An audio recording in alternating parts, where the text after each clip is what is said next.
शर्फी शिवल्ली बातें। भाई एक मिनट रुक जाओ, सामने से गाड़ी आ रही है। अरे अरे रुक, तू हमरा खा के दिखा पहले। सुन, हम वेजिटेरियन हो गए सब दिन लगी, इसलिए नहीं खेबो। चल जाओ। ये सब क्या बोल रहा है तुम जी?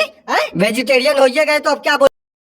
सोच रहे हैं यूट्यूब बंद कर दे, लेकिन साला इसका ढकने नहीं मिल रहा है।